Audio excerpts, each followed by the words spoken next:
And good afternoon, everybody. Very good afternoon. Hey, we are all suitably refreshed.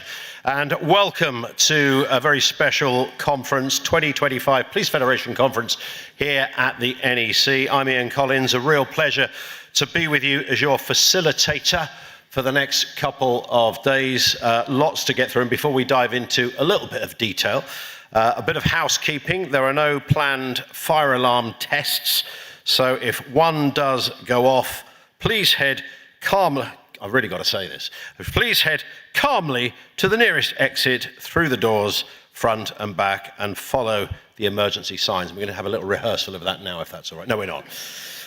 Many of our sessions, of course, over the course of this afternoon will be, of course, key to so many areas that you guys work within. We've got some real expert panels, some great voices, some great speakers, and some real relevant debates to get into. So lots to come. A reminder that this session will be live streamed.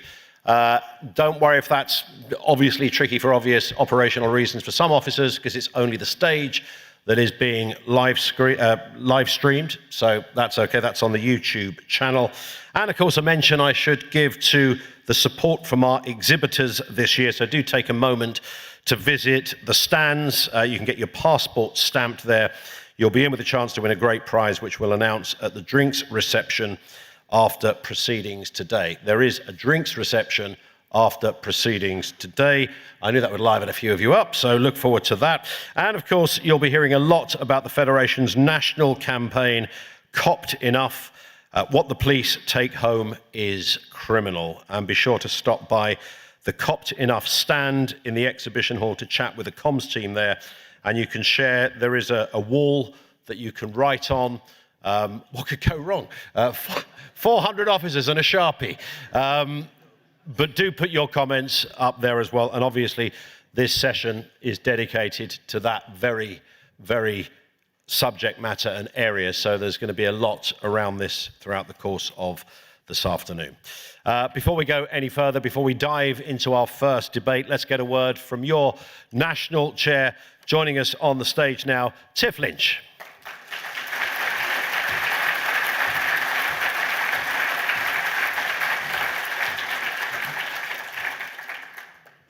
Thank you, Ian, and Prynhawn.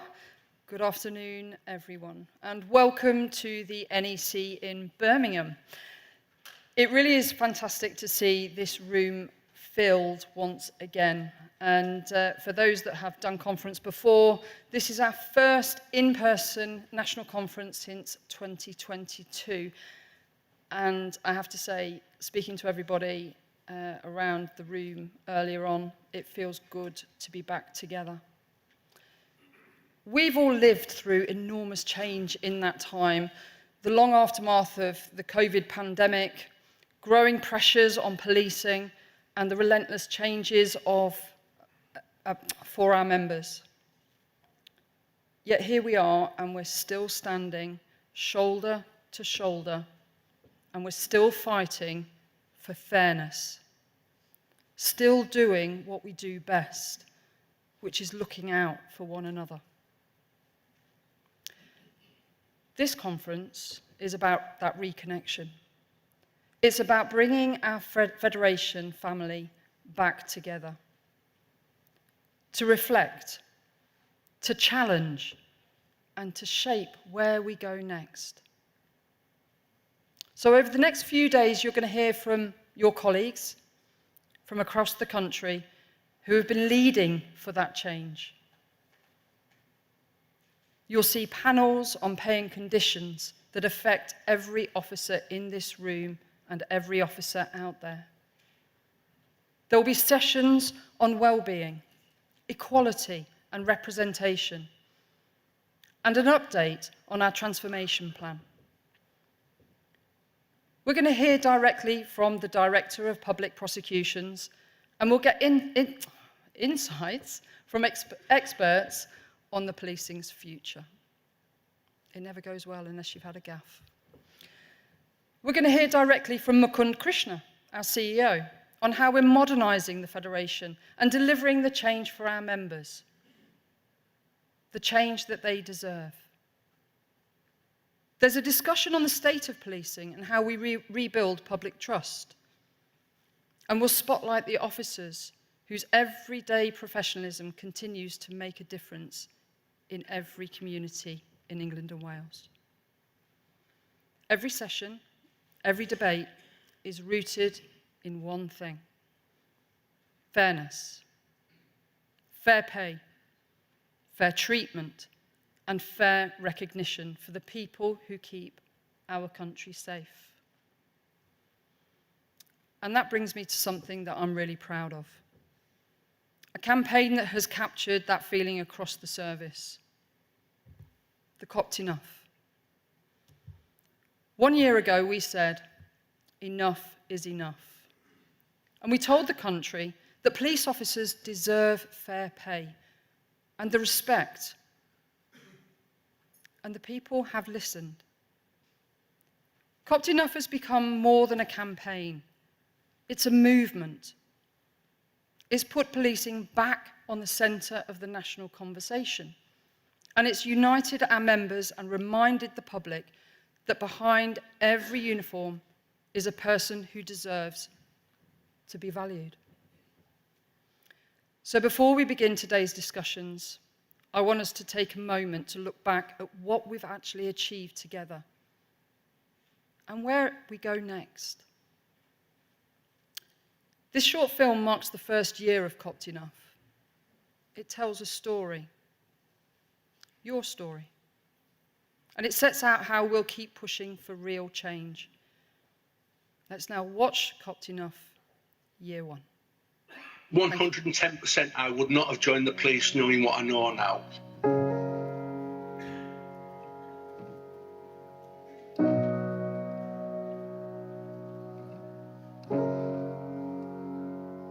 They're having to dip into overdrafts or use credit cards to sort of see out from one payday to another.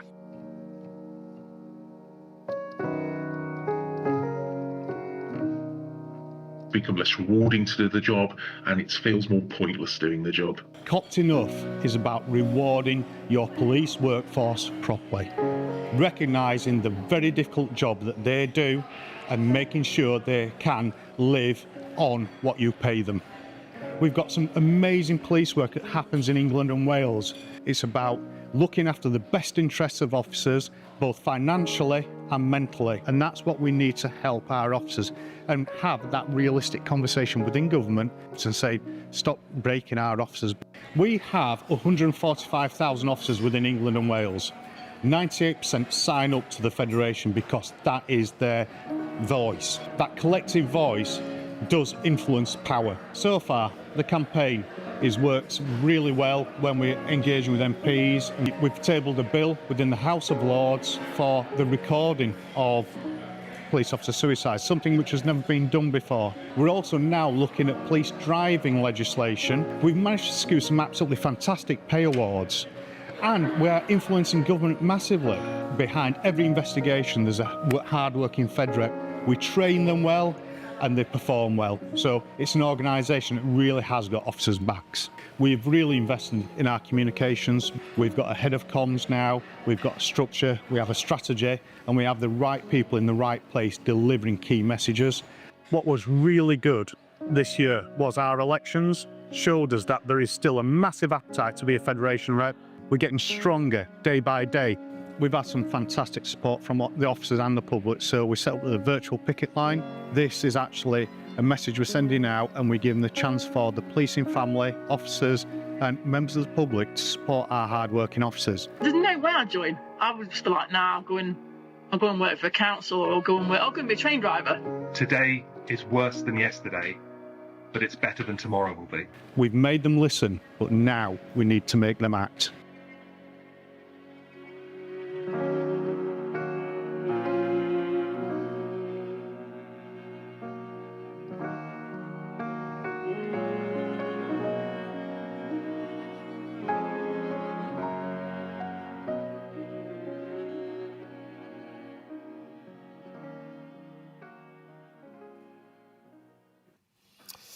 And so let's move into our first session, pay and conditions. There's an awful lot to be said about this and a great panel to discuss it. We welcome to the stage John Partington, National Secretary, Mel Warnes, Deputy National Secretary, and Hayley Ailey, Equality Lead. Nice round of applause for our panel, please, for this first session.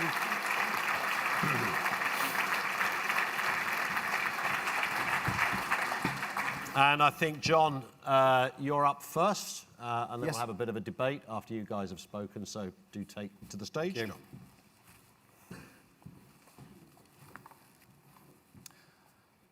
Conference, colleagues, friends, thank you. We come together today not just to reflect, but to push forward. To speak with one voice, louder and more unified than ever, on the issues that affect every officer: pay, pensions, conditions of service, and the fundamental right to be heard. About a year ago, we made you a promise: more transparency, more engagement, and more representation in the pay award process. We delivered on that. We asked you what matters, and you told us. We wrote to every member with the priorities we were putting forward. And for the first time, we polled you on the final offer. That's how it should be: a two-way conversation, not a closed-door process. Although we remain outside the pay review body following our 2021 vote, we have not stayed silent, far from it. This year, our evidence and engagement helped secure a 4.2% pay rise, plus increases to on-call payments, away from home overnight allowance, and hardship allowance. But more importantly, they listened, because we pushed hard on a shift disturbance allowance, a detective's allowance, better support for family leave, clear enforceable guidance around rest days and annual leave, and on-call, and recognition of the extra hours routinely worked by the inspecting ranks. The pay review body has now asked for proposals in these areas, and that work is already underway. We also believe this: pay must reflect the standards you're held to. Policing is one of the most regulated professions in the country. Misconduct regulations, unsatisfactory performance procedures, probation, vetting, and everyday public scrutiny that few other roles endure. Accountability is essential. We support that. But accountability must be fair, and it must be matched with recognition.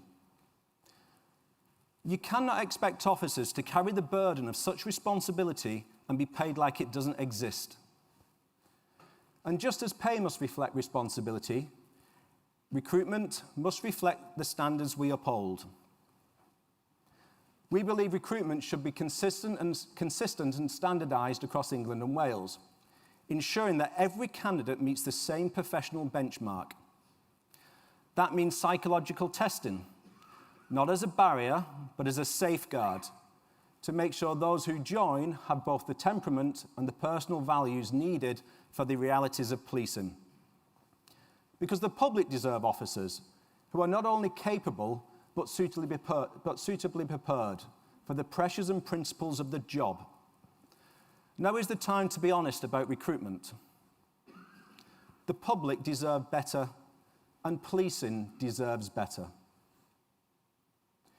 We are calling for the immediate introduction of comprehensive psychological testing before recruitment. This isn't about creating barriers. It's about protecting the integrity of the service and the safety of the public. Every applicant must be tested, not just for capability, but for values, temperament, and emotional readiness to serve in today's policing environment. We've all seen the panorama footage. We know what happens when the wrong people get through the door. That cannot happen again. Psychological testing must become a national standard, not an optional extra. Because this job isn't for everyone. It demands resilience, empathy, and moral strength. And those qualities can't be assumed.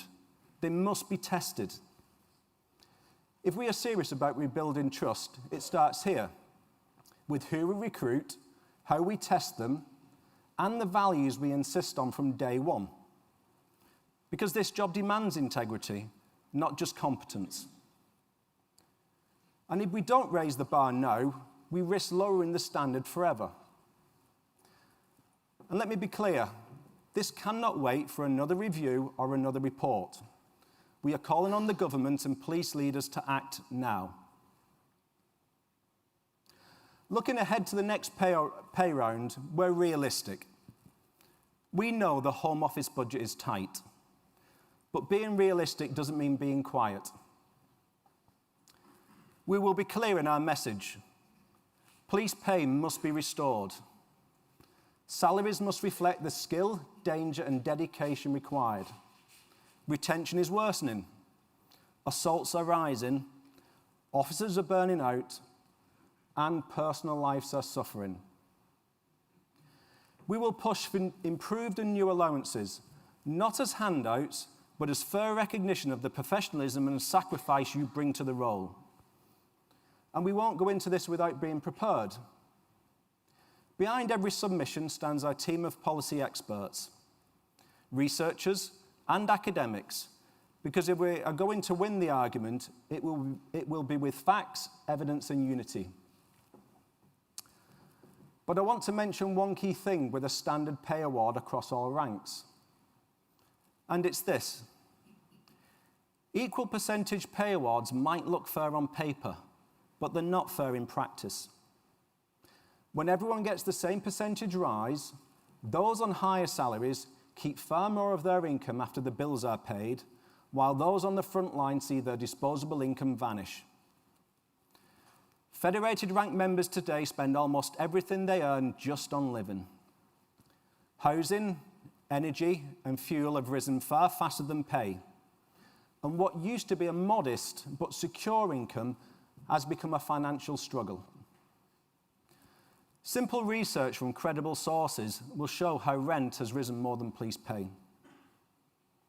This isn't about generosity, it's about fairness. A superintendent and a constable face the same inflation, but not the same pressure. Identical percentages create real terms inequality, not parity. Without correction, policing risks becoming unaffordable to those who deliver it. That's why the next pay settlement must recognise this truth. Lower earners deserve a higher pay award.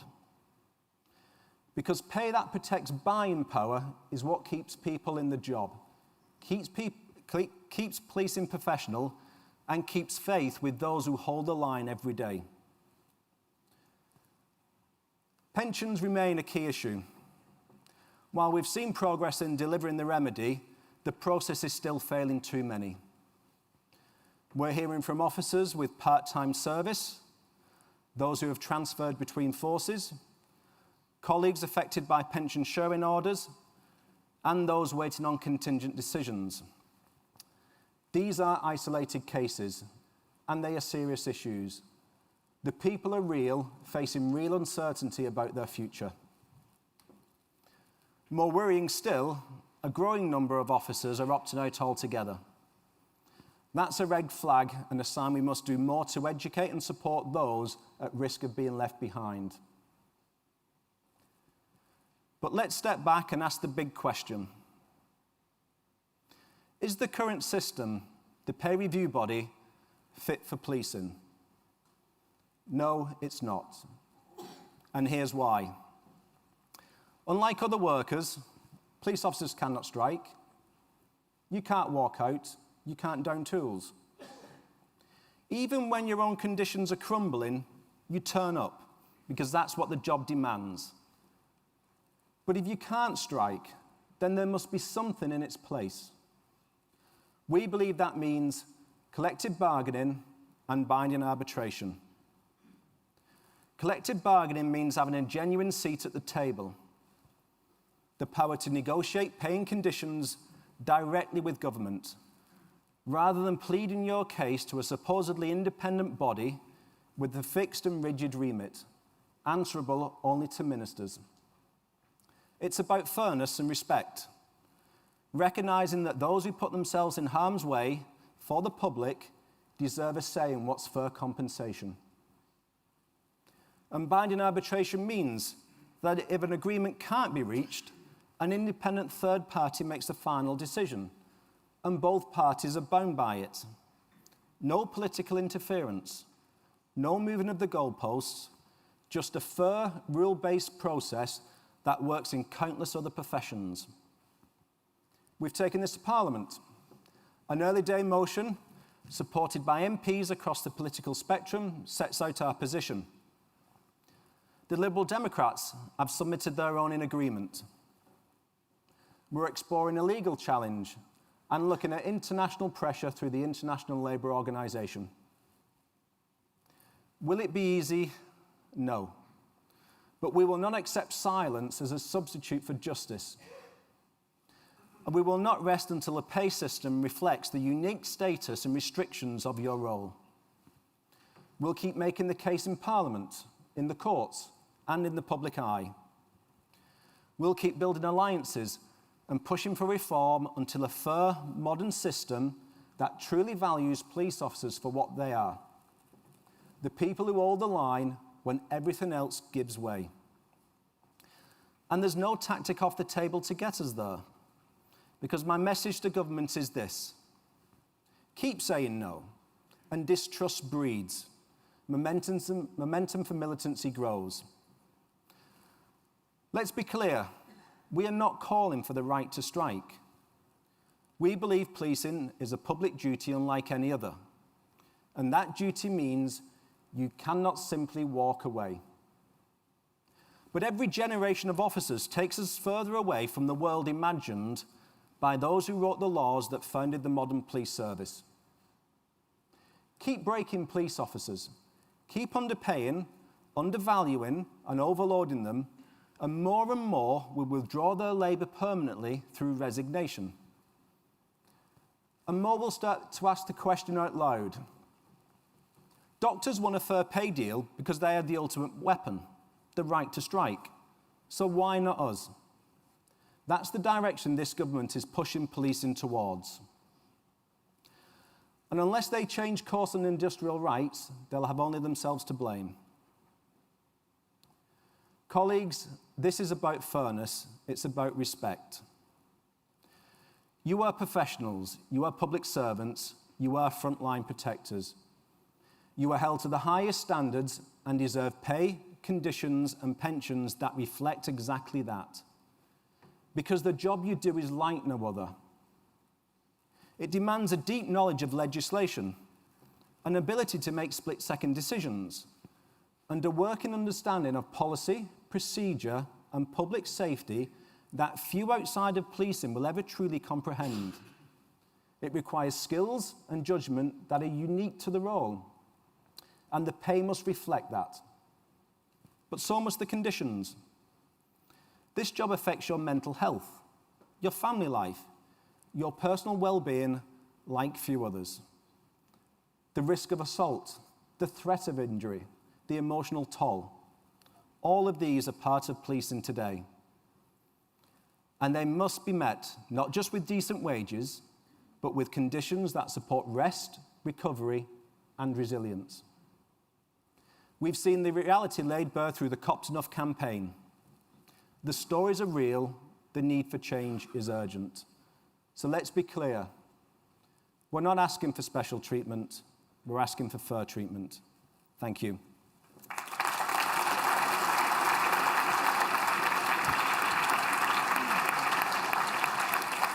John, thank you very much indeed. And now let's hear from your Deputy National Secretary, Mel Warnes. Mel.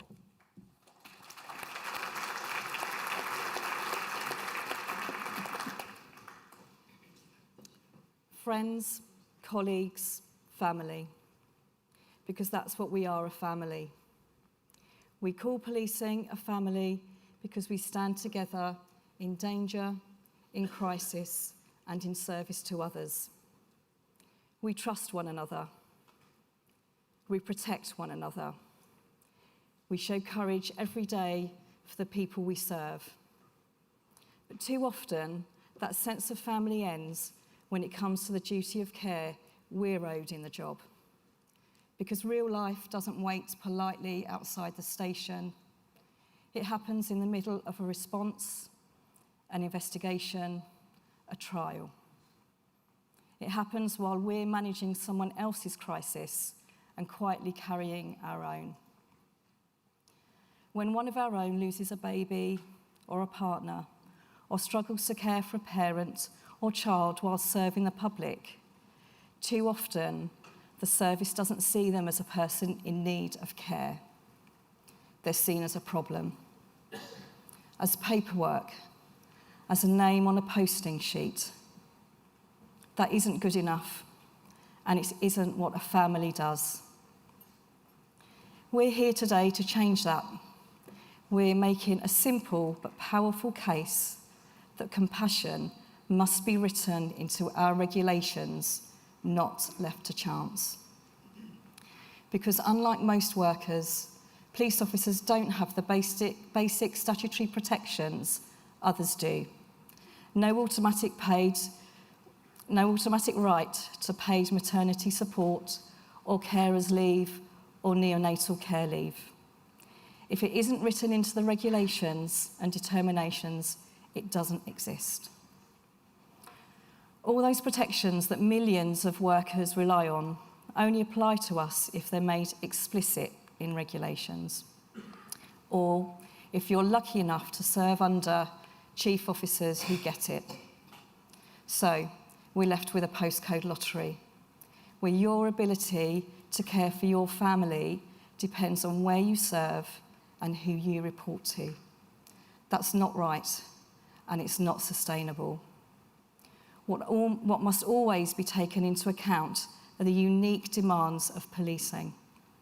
That means not just the pressure, assaults and abuse, but the shift work, aid commitments, recalls to duty, and countless other factors that are unique to this profession.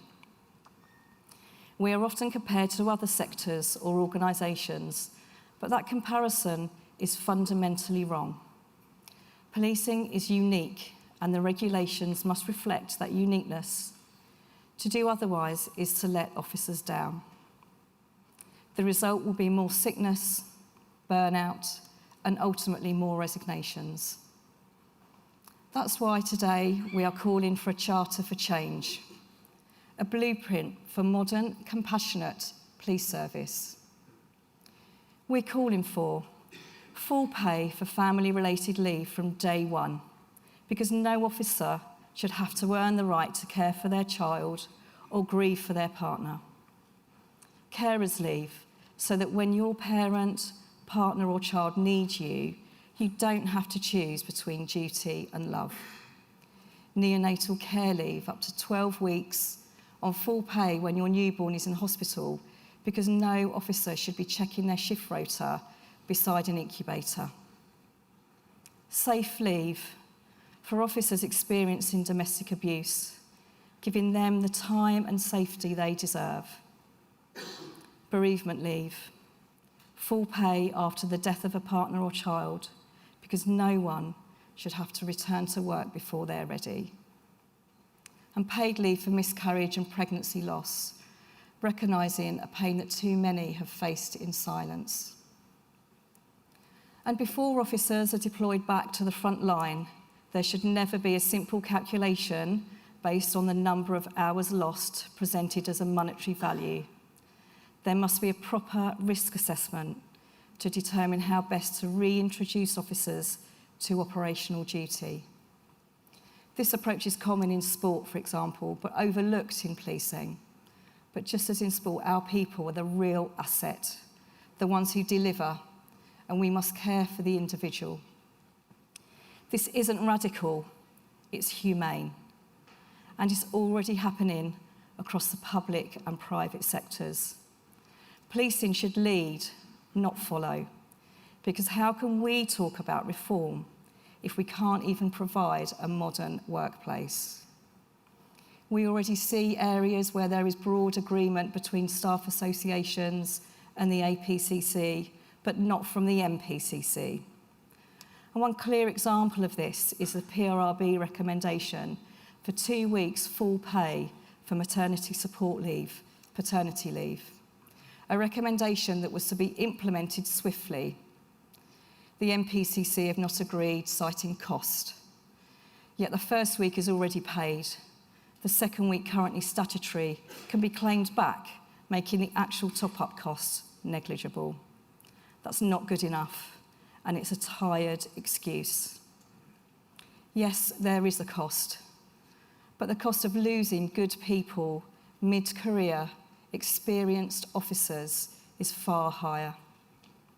The Office of National Statistics estimates it costs around £180,000 to recruit and train one officer. If even a handful of our proposals help retain skilled officers, they will more than pay for themselves many times over. Compassion doesn't weaken leadership, it defines it. We need leaders who see people, not postings, who measure success not just in targets, but in fairness, well-being, and trust. Because culture starts at the top, in how leaders respond when officers are struggling, grieving, or under pressure. And let me be clear to government and senior police leaders across England and Wales, this cannot wait. The problem is now. The solutions are simple. If there is a will to change, act now. Make the changes that will not only support officers, but provide a better service for the public. And that support must also extend to those facing disciplinary action. Officers under investigation are still human beings. They are colleagues, parents, and friends. Too often they are isolated, cut off, and treated as if guilt were a foregone conclusion. That isolation breaks people. It destroys confidence and, in tragic cases, lives. Fairness, transparency, and care are not luxuries, they are obligations. Leadership means holding people to account without abandoning them. There will always be cases where dismissal is justified and fair, but for countless others, investigations end with no finding, yet the process itself leaves them demoralised, broken, with shattered morale. The unique demand of policing means police officers will be exposed to more trauma than a member of the public. And this is from day one. We've heard just now, we need the right people joining, but those people need the right support from the leaders of the organisation. A culture that protects its people when they're at their lowest is one that earns the public's trust when it matters most. We cannot talk seriously about retaining women, tackling misogyny, or modernising policing unless we back those words with action. This is how we do it. By creating a culture that says you can have a career in policing and a life outside it. Every year, 1 in 7 babies in the UK spends time in neonatal care.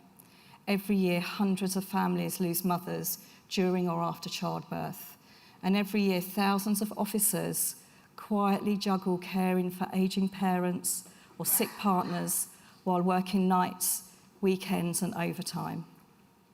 So if you're an inspector in your 40s with young children and ageing parents, you're pulled in every direction, trying to be a good cop, a good partner, a good son or daughter.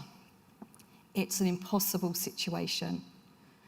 And what do officers get in return? A system that says we care, but only if the exigencies of duty allow.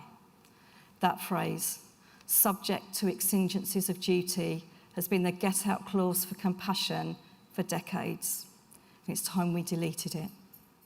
We cannot tell the public we're a service built on humanity, then fail to show humanity to our own. So today, as already mentioned, we put forward our Charter for Change. Simple, fair, achievable reforms to make policing a better place to stay, a place to work, a fairer place to stay, and a stronger family to belong to. a charter that must be written into the police covenant, a charter that mandates, not requests, chief officer action, a charter that brings protections every other worker enjoys into our regulations. Not someday, now. We're not asking for the moon. We're asking for decency, for dignity, compassion, and understanding. The same values we show the public every day.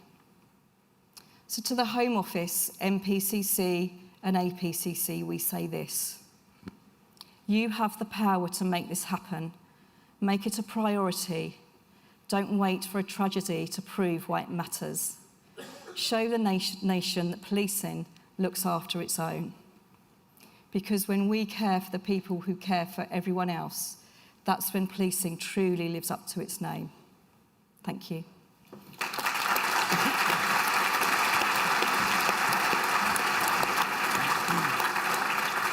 Thank you, Mel. So let's have a deeper dive into some of this. JP, firstly, I did notice a headline at the weekend, I think it was possibly in the Telegraph, that said something about weeding out the wimps. Who are the wimps? What was meant by that? Well, I just want to be very clear that the Police Federation and myself, we've never used that term, and we wouldn't use that term. So where it's come from within the Telegraph, I don't know. Okay. What we've been clear on is that we need to raise the standard of recruits coming into the service, and that's in two ways. We need recruits with a better temperament for the job, and we need recruits with better personal values. That's all we've said. We've not even gone into the details of it. Some people have taken that, are you then looking at people in service? No, we're not. Mel has been very clear in her speech, and what the Telegraph didn't look at was this session, the speeches were two parts, but we're working together. So Mel was speaking about the support that we're giving to officers throughout the service, because once you're in the service, we know that you will go through so many traumatic incidents, and you need the support throughout the service to deal with that. So this is about initial entry, raising the level to make sure people are ready for the job. Nothing to do with when people are in job, and we've never used that term or phrase.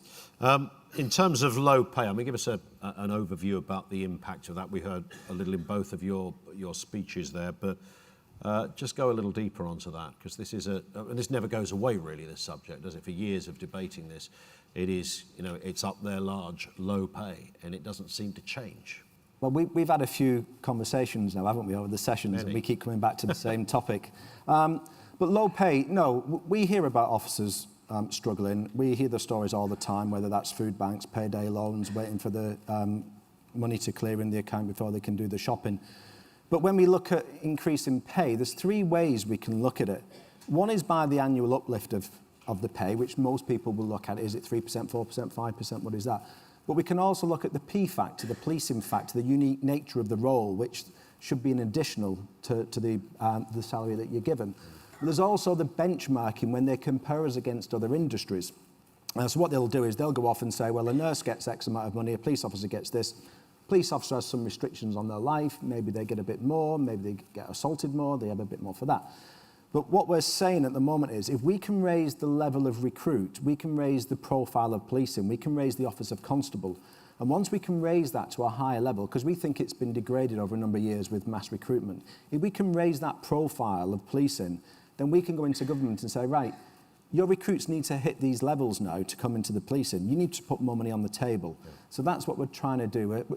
The problems are still there, people are still suffering, but we're looking at as many ways as possible that we can increase that pay. Is it, I mean, to some degree, the police are in a kind of pincer movement, aren't they, with the government? I'm looking this week at resident doctors, as they're called. They're out on strike. We've seen firefighters in the past, prison officers, etc., but not the police. And of course, governments know all of that.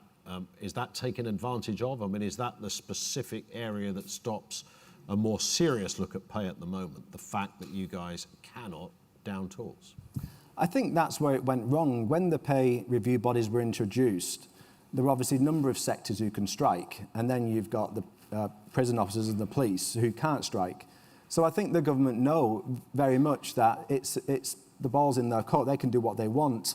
And if people don't know about that process, what happens is the government write a remit letter to the pay review body. That sets out what they want them to look at and can put limitations on what they can and can't do around percentage pay awards. The pay review body then go away almost in isolation and make their decisions. We get to give some evidence, we get to make a submission if we want to. They'll go away in isolation. The pay review body is selected by the government, by the way, and then at the end of it, the recommendations go back to the government to see whether they want to accept them or not. So we've got this system at the moment which is closed at both ends, regulated in the middle, all by government, with no external pressure that we can put on them. We do our campaigns and we try and put pressure on that way. But the main tool that you've got, if you want as a union or as a federation as we are, is the right to withdraw labour. And we simply don't have that. So to have the same review body is fundamentally unfair. I mean, some simple logic would show you, well, actually, these two things are not the same, but we'll give you both the same process. So we are struggling with that system, and we still are. So if you talked about this sort of different testing, different criteria for getting into the police, essentially you up the qualification for the job, so therefore it is perceived in a very different way. And of course the police are stuck. We had the Panorama documentary the other week, and let's not give any accolades to Panorama too much. We know their journalistic standards are a little bit questionable at the moment, but nonetheless, it doesn't take much for a politician to run with that baton. And you're almost then back to square one in some respects when it comes to you guys trying to get results and answers. Yeah, you talk about raising the level. We've just actually surveyed our members around what you think the lowest level of educational requirements should be, and over 80% want 5 GCSEs at grade C and above, including maths and English. Yeah. So there is a feeling out there that you do need to raise the recruit. That's within the service, and I think if you look forward to the skills that are going to be needed for the future, the crime in the future, the complexity of the crime, I think you've got to now look at who do we want to recruit now, how do we want to support them through the first 5 years, because they're going to be your senior detectives in years to come. They're going to be your leaders in the future. So we need to be looking at the entry point at the moment, but the first 5-year pathway as well to raise that standard. And like I said, put policing on the level where it should be. Officers are doing a great job out there, but they're not being rewarded and recognised for it. But we are getting some coming in who it's not for them, which is fine. But we need to make sure that we stop that, because it's wasted money. Has that accelerated recruitment process that you kind of alluded to there over the last few years, perhaps? Does that mean the dropout rate has been slightly greater of late? There is a link. Obviously, when you get rid of 20,000 officers, you recruit 20,000 officers. Some of those, it will just not be for them. So there is a connection between that, and it'll just take another year or two to see what that connection actually truly was. Okay. Mel, you've talked a lot about supporting officers. You mentioned it. Some of the obvious circumstances should be obvious to anybody that police officers not only go through what everybody else goes through, but they're doing it against the backdrop of a highly pressurised job and split shifts and all the other issues that go with it, plus the very nature of the job. What's your view when it comes to senior leaders? Because, I mean, obviously the support that you're looking for really comes from up there. I don't know, are you referring to chiefs? Are you referring to the Home Office? Who are you talking about there? Well, it's both, actually, but the chiefs have the budget, and they're the ones holding the purse strings when it comes to supporting their officers. And we know that some chiefs are already doing the right thing. So, for example, when I spoke about the PRRB recommendation for the 2 weeks full pay for paternity leave, we know at least 8 forces are already doing that anyway, before the recommendation even came in. So we know that some chiefs fully support their workforce, but it's a postcode lottery. Obviously, many others don't right now, and that's what it looks like. So they're not being strong, they're not standing up for their officers at all, and they're not leading in the way that we would want them to lead when it comes to officers when it's needed. And we're talking about a really small amount of money in their budget, actually, and the amount of officers that needs that support around the neonatal care, where does that come from, support, I mean, etc. All those areas are absolutely bang on, but where does that lack of understanding? I mean, bearing in mind, most chiefs have been cops. Well, all of them have been cops for, usually a couple of decades. So they're experienced. They've sat here, they've sat there. They know all of these arguments, and then what does somebody? Is there a special injection that happens when you become the chief? Somebody says, right, everything you thought before, forget that. There might be, and it might just be because it's not written in regulations. So they think they don't have to do it. They don't think they have to do the right thing for their workforce because it isn't explicit in regulations, and that's what's being hidden behind. Hayley, let's talk about adjusted duties, because there's all sorts of areas around this. I know you feel really passionate about this. Tell us a bit more. Well, adjusted duties is legislation that came in well over 10 years ago now. And I have to say, in the start, I think it did have some positive elements. It was about actually reframing the conversation to not concentrate on our members, all staff in policing's disabilities, but actually to concentrate on their capabilities, to actually stop an abhorrent practice of identifying a unit in the corner of your force and putting absolutely everybody in them because they dare to say they need some help and support. So it started off with some really good positives, but I think the challenge is now that realistically, as soon as a force faces budgetary cuts, or as soon as they think they need to try and make savings, well, where do they look to address those savings? And the worry for me is they're concentrating on a body of people, your own staff, as we've said, that you've invested £180,000 year on year, training, development, expertise, that when they do actually then need support from you as their employer, that's the time that you step away from them and you put them through a punitive process that, again, even the guidance will tell chief officers and HR leads that they should do it together, collectively with the individual, not something that is done to a body of people that need help and support to be able to bring their best versions of themselves into policing and still hold value. Because let's be fair, the majority of officers and staff will still bring an awful lot to the policing, even if they need to do a different role as they progress through their careers because of adjusted duties. Is that what you meant by the X factor when you talk about that? Yeah, and John talks about the X factor. Yes, it is within the gift of the legislation for officers to be considered to have an element of their pay removed. But do you know, I think it's really key that in the whole length of the legislation in the last 10 years, not one chief has done that because they recognise that that absolutely could border on being discriminatory.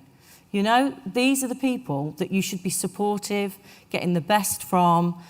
Of course, it has to be reasonable. Of course, the adjustments can be made, and they have to be reasonable adjustments, and they have to have due regard to your equality duty. But do you know what I think the problem is?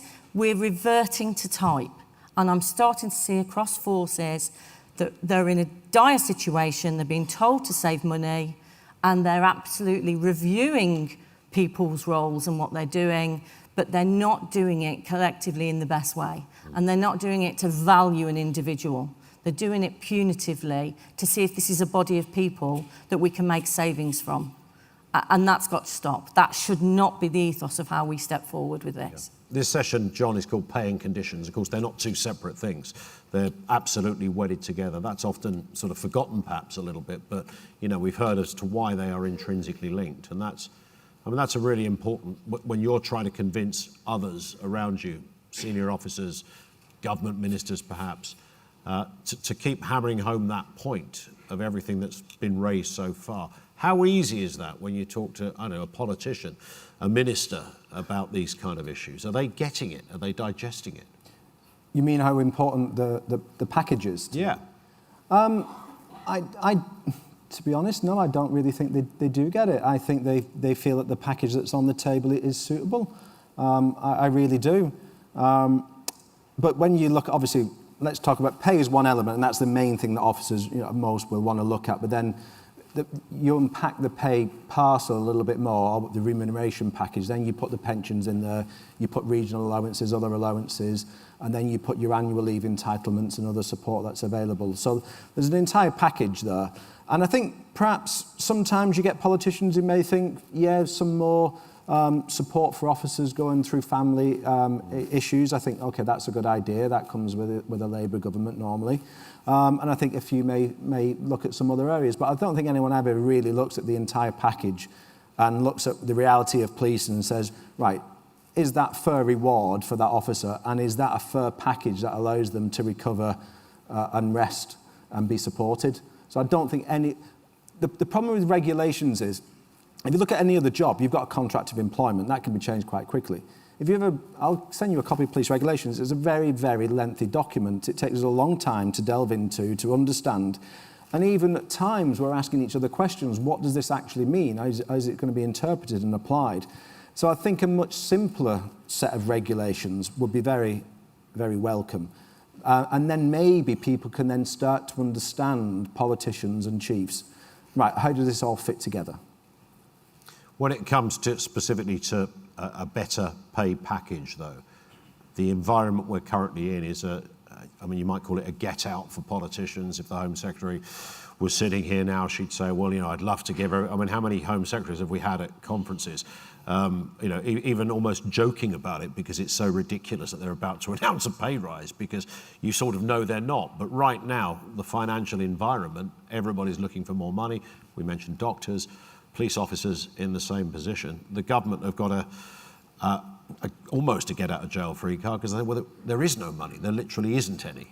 And we have it a little bit harder, because if you look at the military had the spending increased, and then you look at the health service, that's a protected budget, and education's a protected budget. The Home Office isn't a protected budget. We know it's going to shrink in real terms over the next few years. We managed to get the pay award that we did because there was some movement internally within the budgets. When you go back to the old Conservative government, when they gave us a good pay award one year, that was because they managed to increase, I think it was the levy on some visa applications. That's how they managed to introduce more money into their own internal budgets. So the Home Office budget is going to be tough. And personally, I think we've got to recognise that we're perhaps politically fourth on this pecking order. Yeah. And we need to raise our status as police officers, which we are doing, to say, actually, no, we need to be on... We're not saying we need to be higher than education or health, but we need to be on level terms with them when it comes to pay. Because we can't be left behind just because you want the votes to get back into power because you think education and health will get you that. No, yeah. We need to be on level terms for pay. And does it help, Mel, if conditions are improved, that eases things a bit, I guess, does it? You talked a lot about family issues, whether it's bereavement, loss of a child, a parent, those kind of issues. If there is more understanding of, the fact that cops also have a life to lead, does that make pay issues a little more, psychologically at least, a little more manageable? I think it would help if officers feel that they're far more supported and valued in the workplace, then you'll get more out of them. So when they're off because their newborn baby is in an incubator, if they're valued and they're paid properly for that, rather than having to go off sick, for example, then you'll get more out of them in the workforce when they're back to work, reintegrating back with their colleagues. So when you've got a valued workforce, you get more out of them, yeah. And that's just absolute logic. What is the reality of that? Of frontline officers just trying to have a life as well? Yeah, I've heard horror stories. It's terrible. Some examples up and down the country where officers have got newborn babies in neonatal care, the extra cost, because those hospitals generally aren't local, you have to travel more, having to get food in hospitals, that all things like all that extra cost and etc. That and then you might not get the pay for that.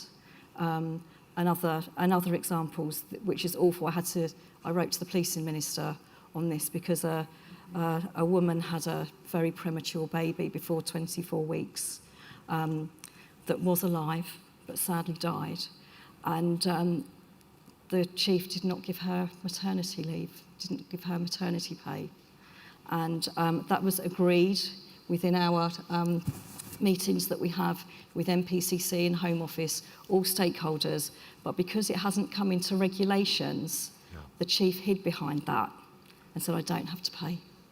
And yet that's what we'd agreed, everybody, but the Home Office had not put it into regulations yet.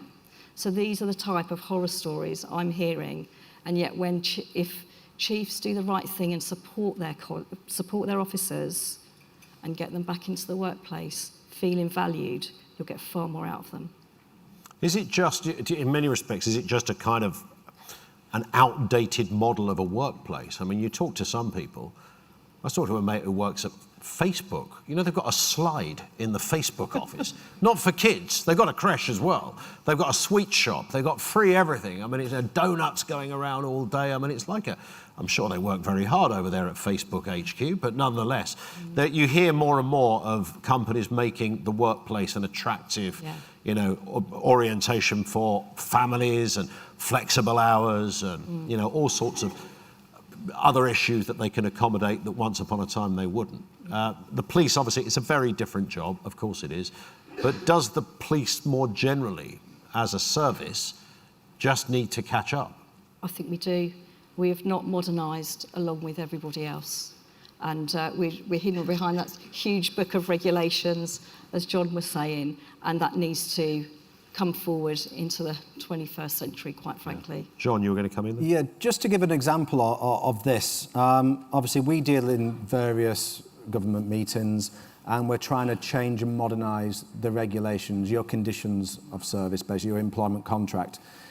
We then go back to something which was called a part-time audit to make sure police regulations were fair for part-time officers. That was in 2012 and we're still waiting for that to be finalised. We got a promise last month that it would be done by the end of the year.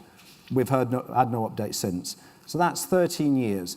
And then you go to the Children and Families Act, which was 2014. That's still not written into regulations. So it's that outdated, the regulations that govern officers. It's taken a decade, over a decade, to get significant changes in place. There are a list of other things as well that still need to be updated. Sometimes it's the civil service. You know, they're going through the protocol system to get the right agreements, and then it has to go to drafting lawyers because it's in law and all that. But even the bureaucracy before that is taking this length of time. So to give people an idea what we're working against to get these changes, it is difficult with an outdated system. Yeah, Hayley? Yeah, which brings me on to, I would love us to be so developmental that we were thinking about slides and things in the workplace.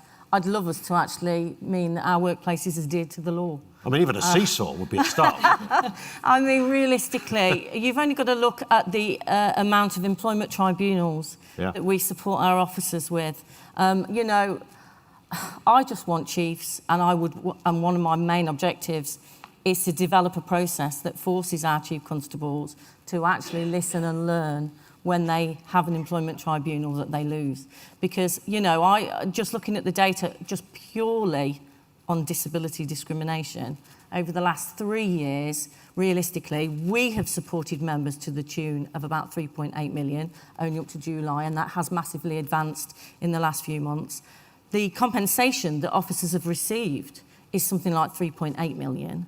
It's not rocket science to do the maths, that if we are putting those figures together, the other side are paying that out. So the public purse in the last 3 years, just on disability discrimination, has had to pay out in employment tribunals, you know, over £7 million.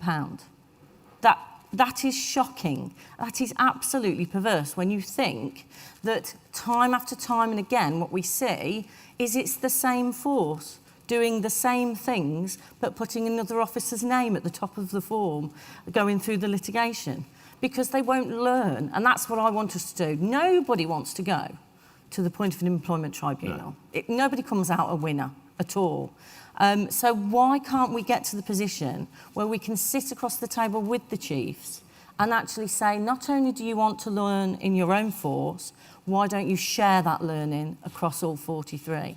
Because ultimately, the win at the end of that is our members having a better career without any issues and can continue to thrive and progress through their careers with the knowledge and the support that they're going to be treated lawfully. Yeah.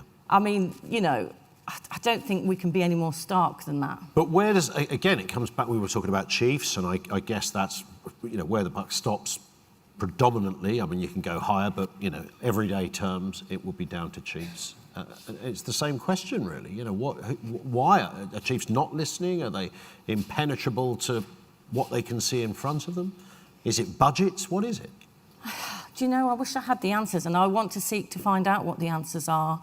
You know, previously we'd have a lot of non-disclosure agreements. We'd have settlements at the court doors, which means you absolutely can't get that position of learning because it's not actually confirmed that the force has done wrong. Our members find it very difficult to then come back into the police after winning an employment tribunal because, like I said, you don't go out of this process being a winner. No. So if anything, if we can get learning from that so that others don't go through that process, surely the chief should be held accountable to that because it's part of the pot of money that they get given to, you know, perform policing across their communities has been taken away through litigation and constant legal battles, let alone the time and effort throughout the 2-3 years. Realistically, the stages go from somebody that's got a grievance as to how they've been treated. Nobody listens. You go through various stations. You go through ACAS. Nobody listens. You go through a process. The brick walls go up with the legal teams. And then before you know it, you're at the end of this process. And a lot of money has been spent from all parties. Yeah. I don't understand it, if I'm honest. And I want to seek clarity on it because if this was a private organisation, it wouldn't happen. 100%. You would learn from it the minute you'd had a finding or you'd been had to have some learning from it, and it would never happen again. Yeah. How can we be in policing that it continues to happen? And I think it comes to that point, as we've said, there needs to be some real catching up. Yeah, you've done a lot of work in this, Mel, haven't you? And the discipline process is, I mean, it's changed a lot, right? Yeah, it has changed a lot. And just touching on a point that John was saying just now about we're still waiting 10 years on. Well, the Home Office have been bringing in regulations in the past year or so pretty damn quick because they can do it when they want to. They just don't want to do it when it actually helps officers. But going back to the discipline world, we've had loads of changes in the past year or 18 months, including vetting. Just this year, since the vetting regulations have come in, we've already had amendments because they were brought in so quickly. We were saying, slow it down. We want these. We want to help you with them. But listen to us. Do proper consultation. Let's have the right regulations. So already amendments have come in. Already we know that further amendments are due next year with vetting standards. We know there's already been an update with our performance regulations. But we've got no Home Office guidance that goes alongside that. So they're very keen and very quick to bring those changes in, but they don't back that up with the guidance for the forces, the professional standards for us as staff associations to know how those regulations should be implemented and used properly. So we're without those, so we're just going along blind, thinking we're doing the right thing. There's a whole load of work being done, isn't there, at a certain level, and it seems to get to this level, and then it kind of above that, there's not a lot going on, it seems. I mean, I'm sure, you know, chiefs and ministers and the like would say, yeah, there's loads going on, we're always having meetings. But, you know, clearly there is a gap between what you guys are doing and the great work the Federation are doing and what then happens. Because it sort of reaches a cul-de-sac, right? Well, we just wait and we keep pushing, saying, when's this happening? We're ready to do the consultation. You know, we want the guidance. We want to be doing things right. We want the forces to be doing the right thing. But we can only work at their pace. And sometimes, as I say, they are so quick and bringing in regulations before we've even known about it. And then other times we wait in excess of 10 years. Yeah. Final word from each of you then, JP, on the overarching message that you really want to get out there to government and those chiefs that we keep referring to. What is it? Encapsulate your feelings of where you think you need to be. My message would be, the first part of the message would be that you have to change the pay award system for police officers. You simply cannot have the same process when there is no right to strike. I feel very strongly about that one. And like I've already said, I don't think it's not fair, it's not logical that you have that same process. But also, coupled with that, I think you have to give that recognition of the standards and regulations that officers have on them, because I don't think there's any other profession that have the same level of oversight and the same scrutiny around them. And I think that's got to be given proper recognition through the policing, the P factor, the additional amount of money that officers are given. So those two things, I think, work hand in hand, because if you had a proper system of collective bargaining, you could then take those to the table and say, well, you know, this is our starting position over here. But we simply don't have that process at the moment. So if it opened the process up in some way, we could start making those arguments in a much more structured way for officers. Mel, same question. Your message for those in charge, to coin a phrase. I think to the Home Office, listen to us. We do have a voice, and it is a credible voice. We know what we're talking about. So listen to us in those consultations when it comes to police regulations, but also listen to us when there is agreement between staff associations and the employer, the chiefs, when it comes to all that family-friendly support work that we're working on, and implement what we've agreed into regulations quickly, because we know they can work quickly when they want to. Yeah. And Hayley, same question. Value your workforce, and that's stark, but value your workforce from the day they start all the way through the careers, throughout ups and downs. Support them and learn lessons, because we should not be in the situation that it takes your workforce to show you that you're doing something wrong. You should be learning from lessons, and things shouldn't go wrong again. Okay. I've actually, since we've been sitting, I've just got a text message from the Chief Constable of Kent Police, who says, okay, I'll buy the slide. Have you got an Amazon link? So, well, there you go. Any Kent officers in? No, all on the slide. They're not Listen, big thank you to our panel, everybody, to JP, to Mel, and to Hayley. Thank you, guys. Great to see you.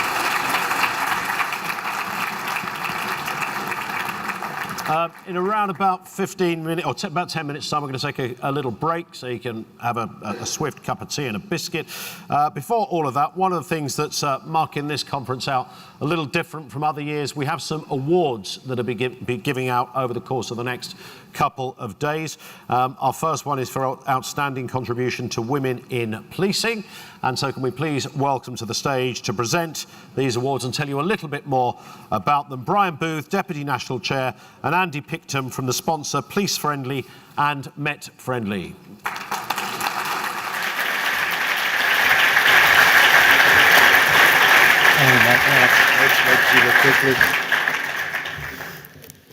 Good afternoon, conference. It is a pleasure to present the Outstanding Contribution to Women in Policing Award.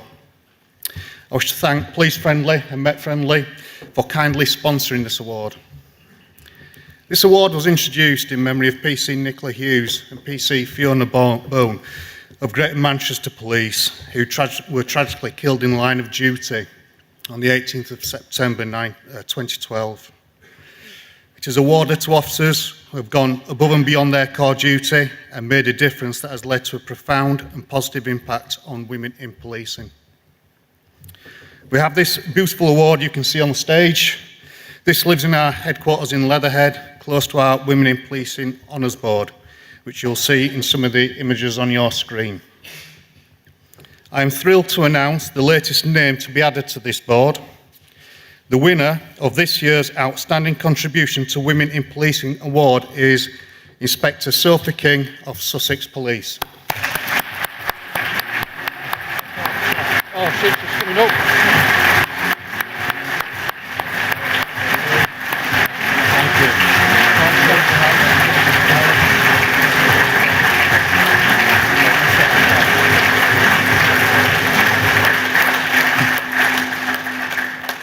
So I'm going to tell you a bit about Sophie now. A true champion of officer development and well-being. Sophie exemplifies leadership, compassion and unwavering dedication.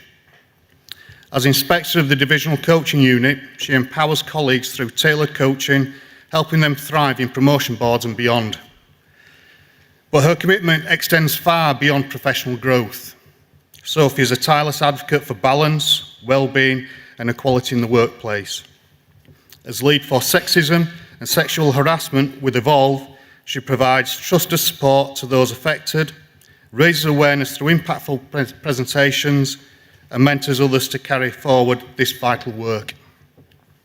Sophie's dual roles in the missing persons and coaching teams, alongside her service as a Federation representative, reflect a remarkable capacity to lead, support and inspire. She's not a role model. Sorry, she's not just a role model. She is a role model. Get him off. And she's a force for change. Her work creates a safer, more inclusive spaces where officers feel heard, valued and empowered. Today, we honour her passion, her integrity and her transformative impact on women in policing and the wider policing community.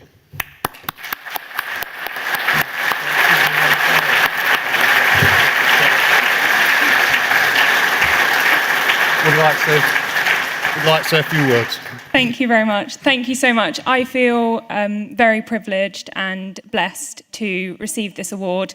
And I feel even more honoured that the award is in memory of Nicola and Fiona. So I think it's important that we take a moment to remember those officers.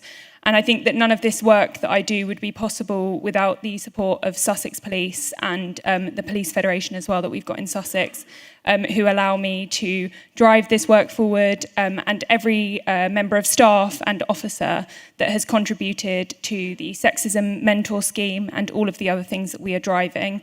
I think we've come a long way, but there is still work that needs to be done. So I'm absolutely committed to continuing on with that work. So thank you very much. Thank you.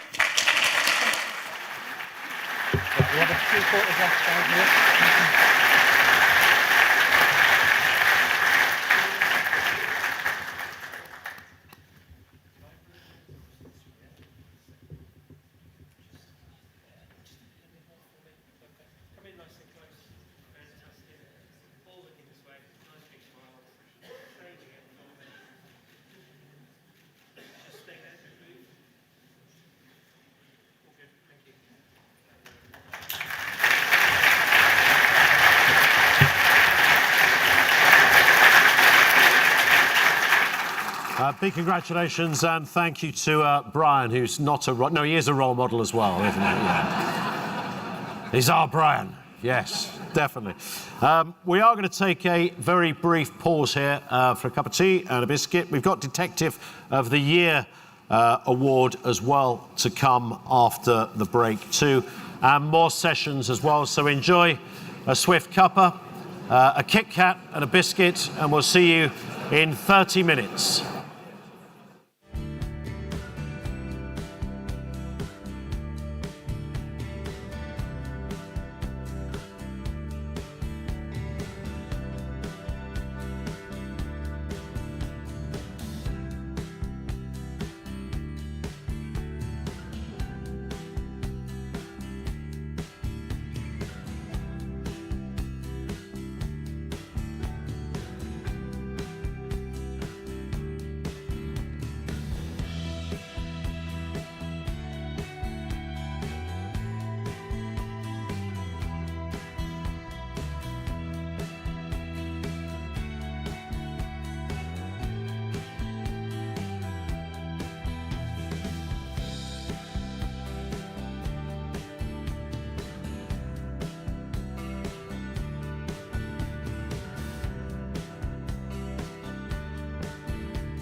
empathy and her meticulous attention to detail. Jane has also undertaken coaching apprenticeship, enabling her to mentor peers and less experienced colleagues on the initial detective pathway, demonstrating her commitment not only to victims, but also to the future of the profession. Her nomination is perhaps best captured by the words of her colleagues.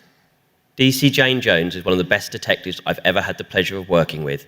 Her dedication to child abuse investigations is unparalleled. Every officer in the team, from DC to superintendent, is in awe of her selfless dedication to keeping children in London safe. Let's watch a short video about Jane. I nominated Jane because she's one of the best detectives that I've ever encountered. She's selfless, she's dedicated, professional, absolutely exudes everything that I would want as a detective, and she's excellent in everything that she does. I love meeting people. I love meeting people from everywhere. I like hearing their stories and finding out about their lives.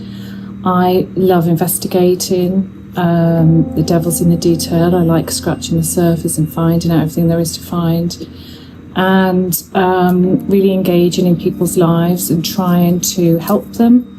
It's the most traumatic and emotional cases that you could encounter. Obviously, young children being violated in such a manner, and it does take a lot of psychological impact as well as obviously the emotional impact as well. I would always say to someone, it can be hard, it is traumatic. You have to rely on each other, you have to have a good team, you've got to build really good rapport and help each other. The good thing for policing and also for other partners is that if we do a proper job, there's a good outcome at the end. And so you have that satisfaction, even if the whole process has been difficult. If I'm honest, I don't think the public always understand what the police are dealing with and other partners, because social workers have a very hard time as well. They have a really grueling job. But it's about people, it's about teamwork, and it's about the victims who, they've come to you, they've reported, they've put their trust in you. You've got to listen deeply. You know, on the day the jury comes back and says that guilty verdict is really, really a big deal. It can be quite emotional because it's a life-changing moment for that victim and their family. It can be the difference between the person who's ruined their lives for years, never ruining their life again.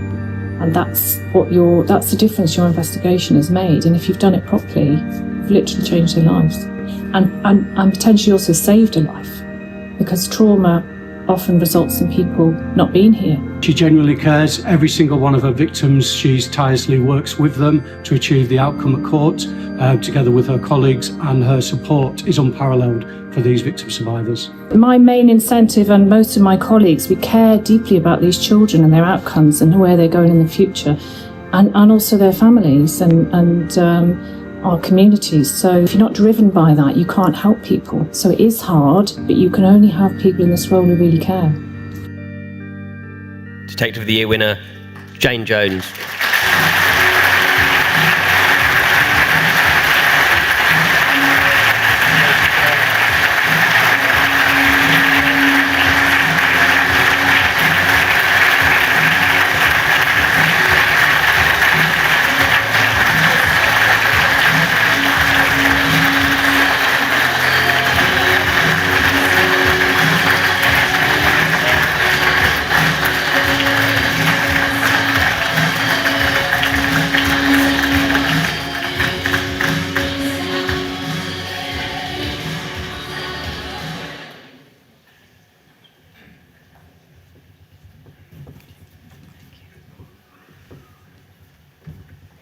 Thank you to Ben, and of course, huge congratulations to Jane and Emma as well. Thank you.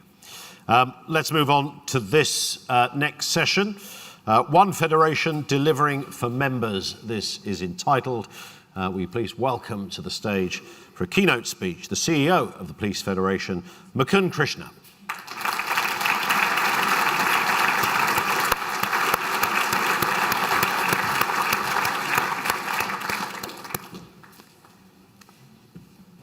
Good afternoon. It's really good to see you all. It's been 3 years since we've had our annual conference. There's a lot I want to speak about. There's a lot of detail to go through. And I did a lot of reflection around how best to use this conference. As you'd imagine, too many competing thoughts. Do I really deal with some of the myth busting? Do I deal with headlines against PFEW head on? Do I talk about strategy? Do I talk about finances? Do I talk about transformation? Do I talk about and throw these fancy names such as Op Peridot and Op Sunrise? Or do I really just talk about what matters most? And in my mind, it's very clear.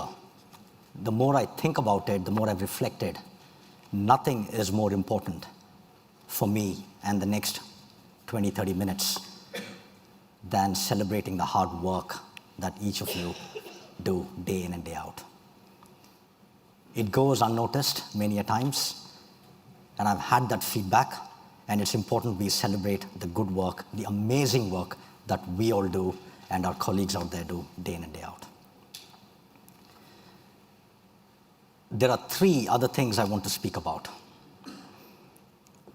Some call it commitments, some call it initiatives. They are, in no order, the real state of policing, the second one being restoring dignity, and it'll become clear what that means, and the third one is welfare for reps. But before we do that, I want us to take a step back. Look at the last 3 years and spend a moment reflecting on how far we have come. We were, whether we like it or not, presented with a potential financial liabilities in excess of £100 million. And we had significantly lower sums in our bank. If that is not what is called an existential crisis, I genuinely don't know what it is. I genuinely do not understand what else could be an existential crisis. The implications were far-reaching. The liabilities exceeded greatly what we could reach in terms of settlements at its outset. But fast forward 3 years, we are here today, not only having settled for less than a third, but we've also paid out the biggest group litigation against us in our federation's history. In fact, possibly within policing's history. And we are left with one other, and we are on track to pay that out by the end of this year with a fair wind on our side.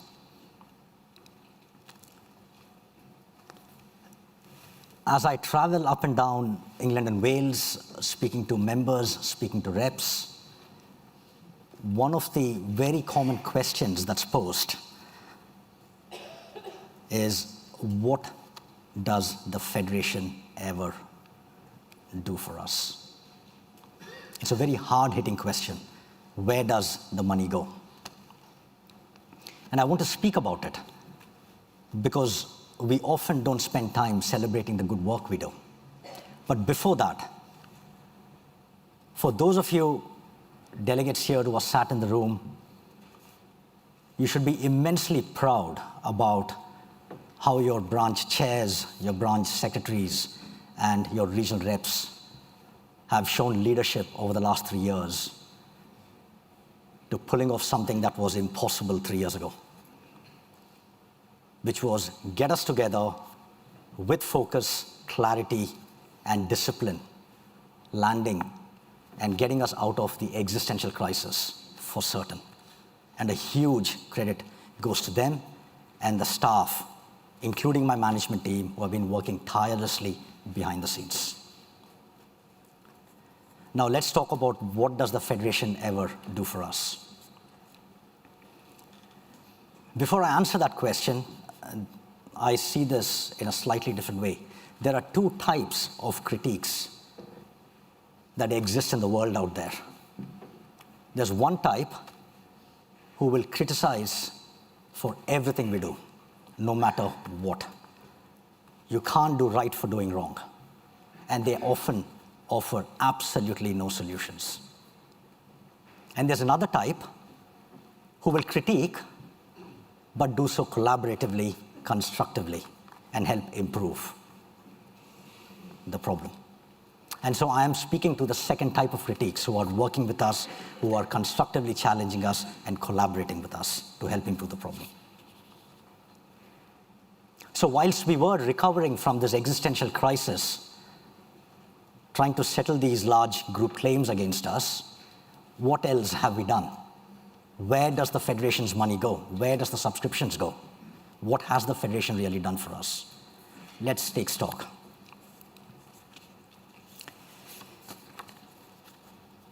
In the last 3 years, we have won £150 million in compensation for our members. I'm not pulling a fast one here. It's £150 million. Not what I have done, it is what you guys have done. Working tirelessly day in and day out. And we should be proud about that. This year alone, we have won in excess of 40 million already. And every penny back to the membership. We have spent over £35 million of subscriptions money in the last 3 years to win that 150 million, hiring the best possible barristers, lawyers, but most importantly, the leadership that you show on the ground, tirelessly representing and supporting our membership day in and day out. In the same period, we have managed, handled, processed, whatever language you want to use, 20,000 member claims. And let me be very frank about this. All of this doesn't happen with ChatGPT or AI in the background. Okay, this is real people like you doing the real job. And it's my privilege to stand here and present that back to you, because often we are not really good at celebrating the successes that we deliver. We've had record number of nominations at the elections this time.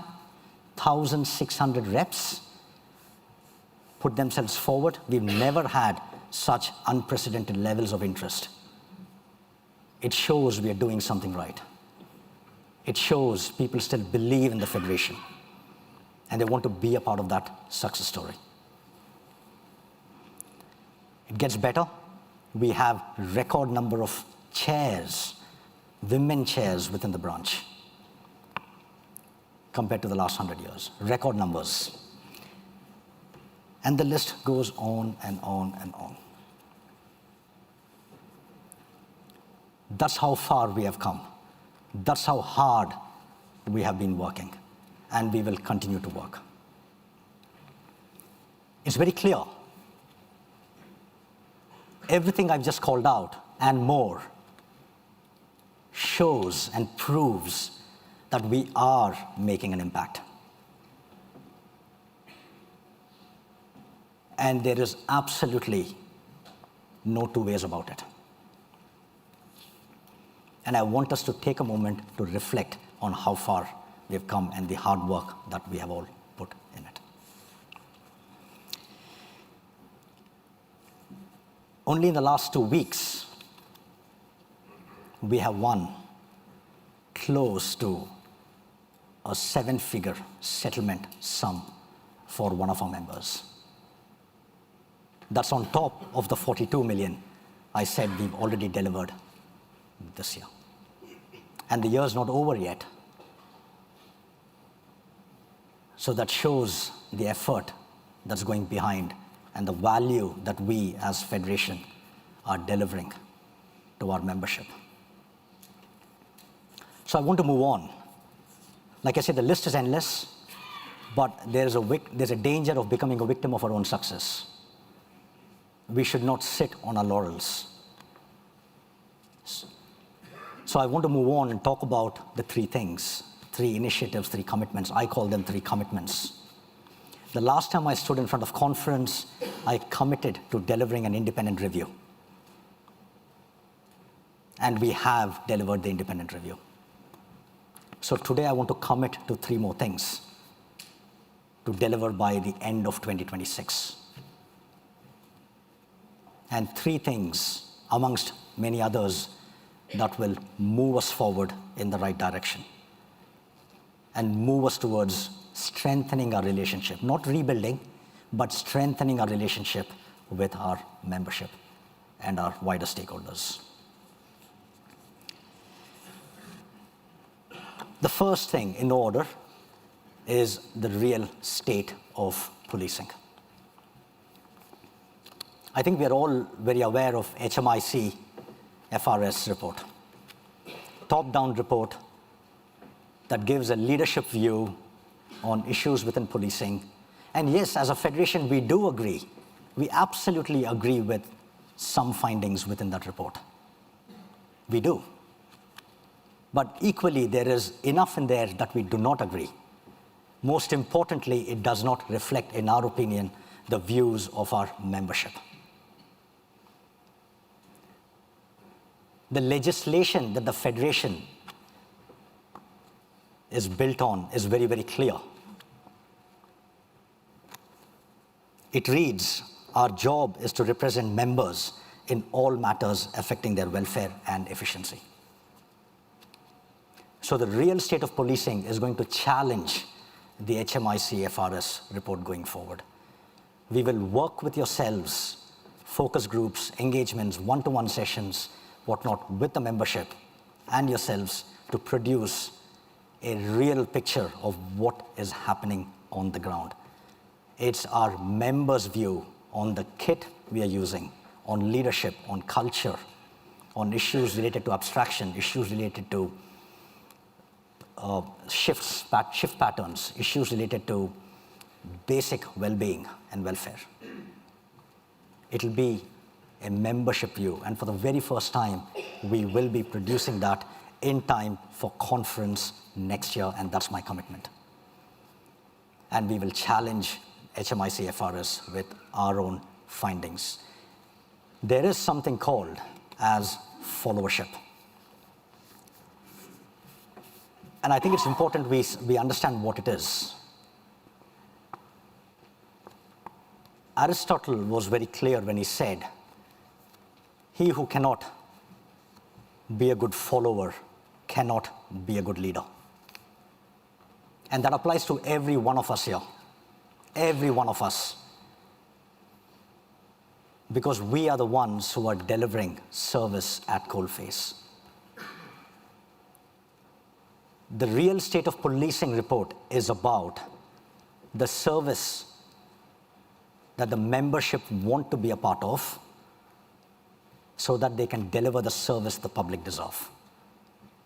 We cannot deliver a service that public deserve if we don't have a service that we want to be a part of. And so the real state of policing is going to address those issues. The Home Office have commissioned a leadership review in the last few weeks. And it yet again is senior policing leaders and politicians undertaking a review. I say it's marking your own homework. So this report from next year will start to deal with it head on. I do want to give a shout out to Lee Sims. I can see Lee there, and I don't know where Dan is. Lee Sims is the chair of Humberside, Dan Hale, the secretary for Humberside. And I've been fortunate enough when they invited me to meet members within Humberside. And over a 24-hour period, I met about 80 officers, incredibly brave officers with high integrity and commitment. I met officers across response, across domestic abuse, across forensics and other departments. And they were talking about how policing as a service has become very metrics-driven. Everything is data-driven. The emphasis is always about how can an officer how quickly can an officer get from place A to place B, rather than the quality of service that is delivered. And often happens, chief officers walk down the corridor to shake your hands if you meet the metrics. Otherwise, you don't exist. And one of the officers said something that really stuck with me. And we discussed this at the national board, at the peer review body as well. And what they said, quote unquote, verbatim, humanity has been taken out of policing. And that is the harsh reality. And I'm not even an officer, but I can feel it. So through this real state of policing, we are going to deal with these challenges head on. And I commit to having the first report next year for conference.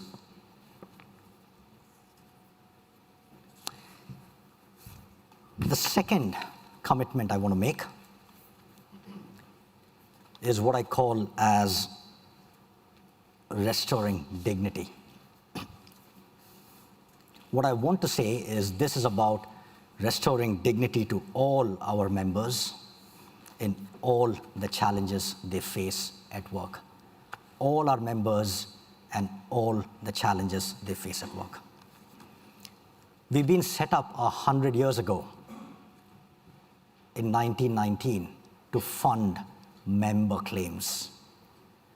And what that actually meant for us for the last 100 years is we are going to defend those officers who have not done anything wrong but have a fighting chance to succeed. And we will continue to do that. We will absolutely defend those officers who've done nothing wrong, and we will fight for a fair process. There is no second thoughts about it. But I also want us to recognize the landscape has evolved.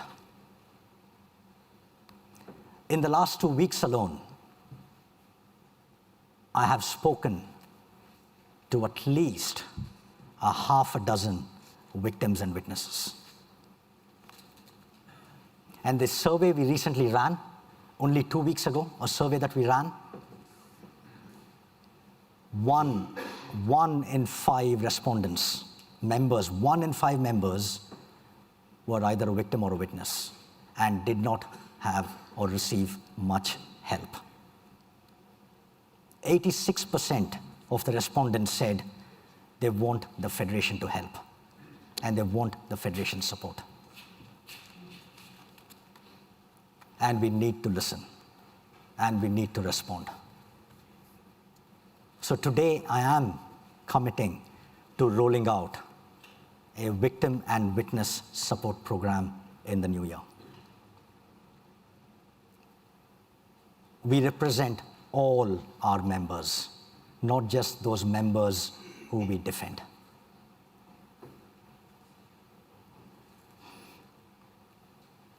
It is disheartening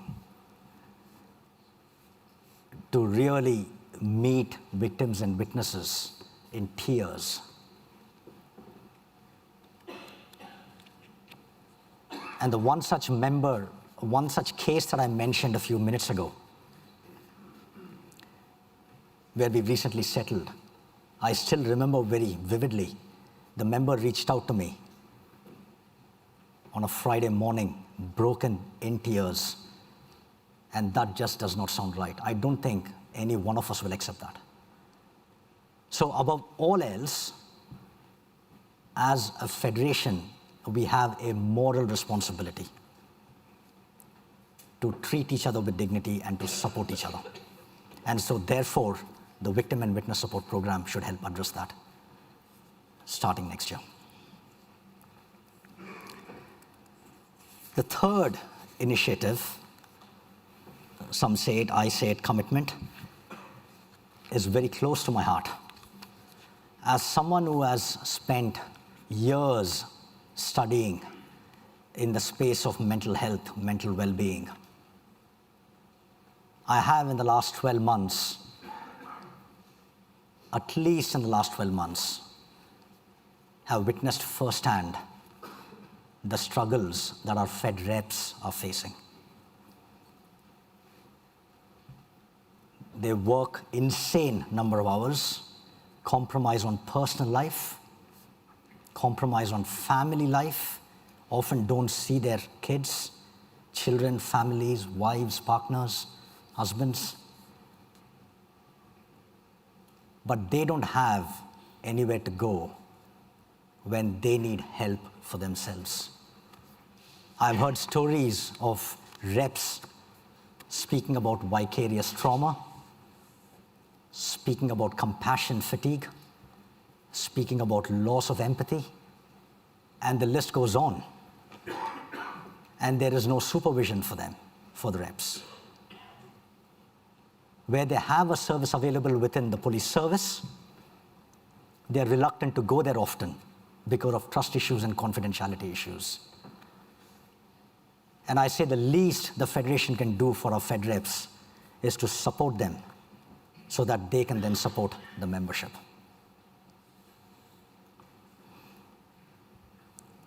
So today, I want to commit, my third commitment is next year we will be introducing welfare for our Federation representatives. It is the least we can do, and we have a responsibility to support our reps. So in closing, what I want to say is my lived experience in the Federation, having been here a few years, I have started to notice something. When we are surrounded by people who believe in what we all believe, remarkable things happen.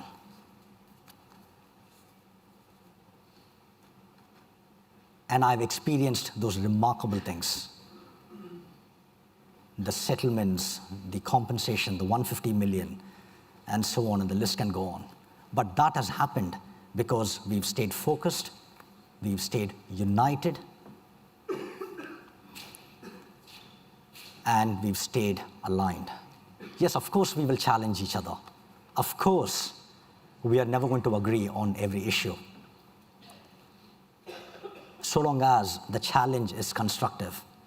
And what that does is it lifts the quality of our discussions, which leads to better decision making.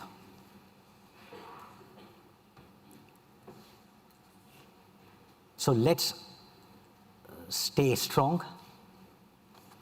We are one team. There is strength in unity. And let's stand united in purpose. Thank you.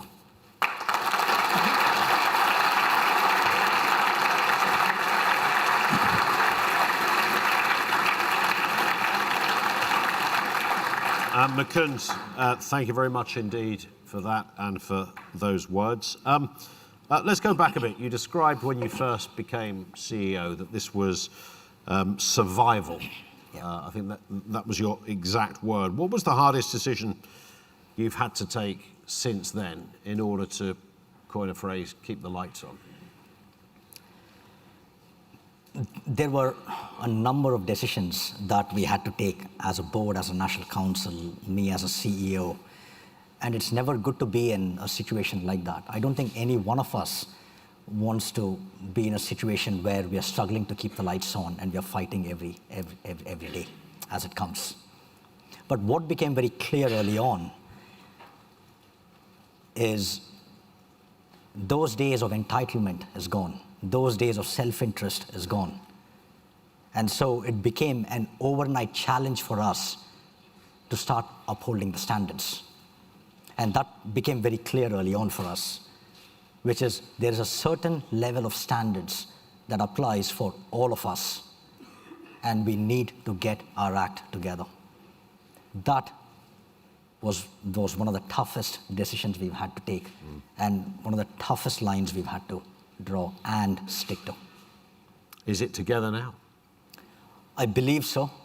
I believe we are together. The fact that we are sat here, 500 of us, looking forward to a conference like this, a reception like this, with great topics, great contributions so far, I think we are certainly on the road to greatness. You mentioned the independent review, which was critical in many areas. It used phrases like arrogant and inward-looking. Do you accept that verdict? Oh, yes, I do. Absolutely do accept that wording. I think it's important. We need to show some humility as an organization. Otherwise, we're never going to learn. Let's be honest.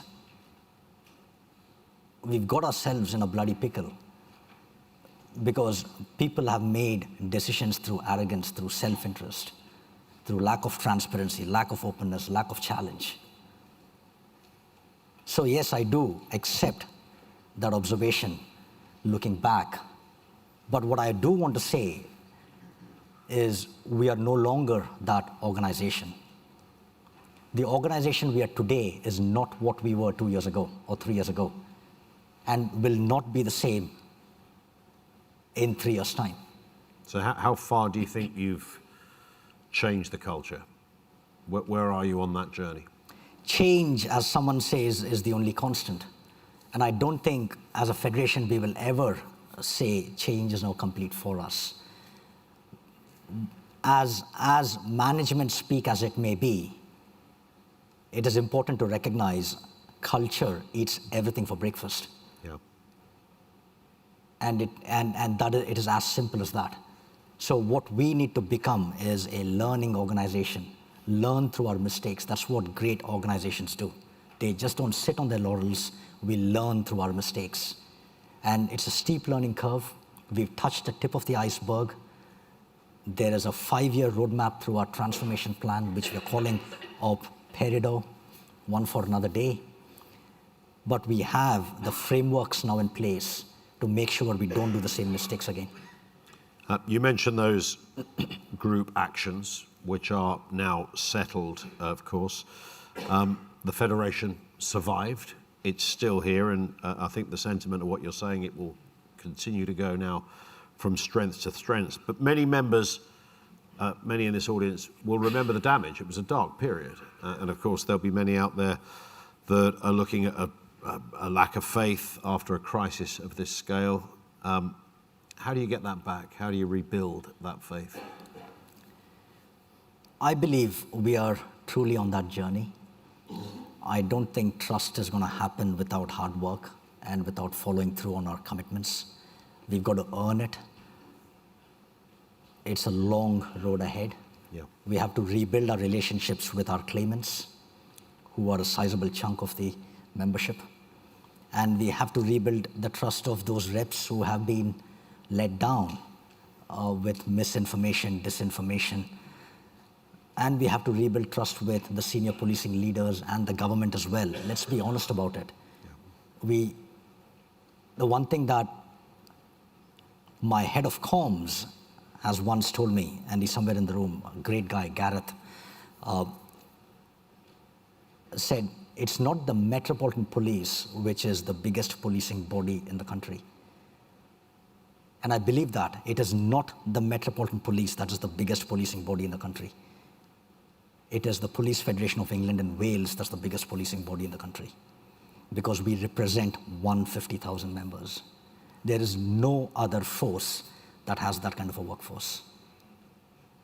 So we have a hell of a job to do, rebuilding, and we are well and truly on that road to rebuilding that trust and making a big difference. There's obvious financial implications. I mean, 110 million is not an insignificant amount of money. I mean, this was absolutely huge. And I would imagine a lot of very smart accounting, a lot of thought, and goodness knows how many meetings with lawyers and whatever had to be gone through to reach that stage. But of course, it does leave the Federation poorer, undoubtedly. I mean, there's talk about selling flats at the HQ. I think that's possibly underway. What is the current state of play in that respect?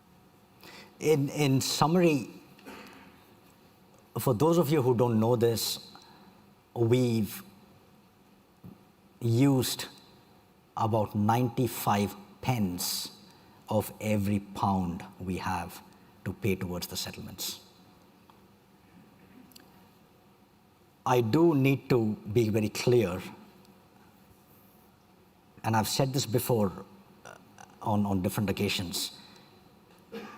as a federation, we've got to be grateful to those claimants who have brought a claim against us. As much as we dislike, there is a lot to learn.